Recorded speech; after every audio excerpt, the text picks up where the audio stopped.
Why is a dopamine reset so hard to stick with? Great question. Because dopamine controls motivation, not just pleasure, when you try to reset your brain feels like you're removing its fuel. When dopamine levels drop from constant stimulation, your brain looks for anything fast and easy to get them back up. That can feel uncomfortable at first. Your brain is reacting to the sudden loss of constant rewards and stimulation. But the mystery is this. The brain becomes stronger and calmer when it learns to reset slowly instead of constantly chasing highs. So, what does that actually mean? In medical language, a dopamine reset means reducing overstimulation so the mesolimbic pathway and prefrontal cortex can balance again. This balance helps restore focus and self-control. In kids' terms, your brain has been running like a phone with too many apps open, draining all the battery. A reset closes the extra apps and restores normal power.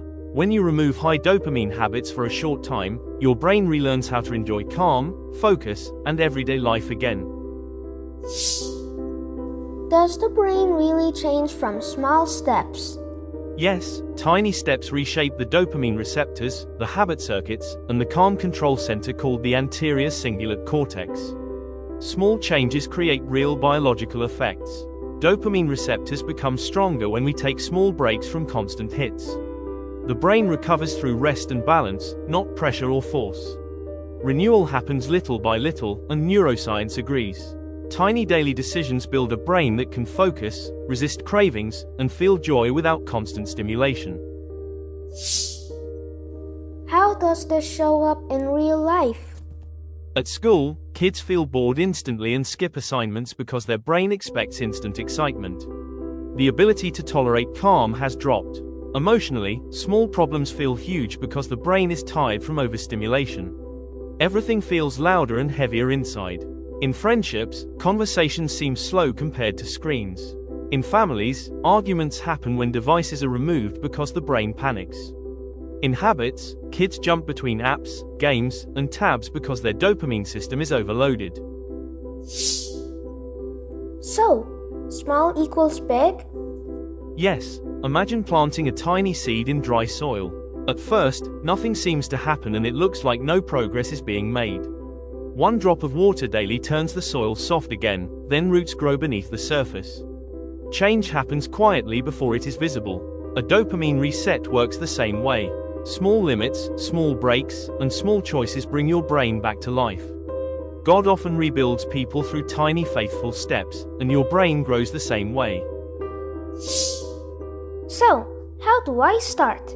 Begin with one thought. My brain can reset if I go slow. This mindset helps reduce pressure and fear around change. Then one feeling. Pause, breathe, and let your body settle before grabbing a device. This signals safety to your nervous system. Then one behavior. Replace a high dopamine activity with a low dopamine one for just 10 minutes, such as drawing, stretching, or stepping outside. These tiny resets slowly train your brain to focus again.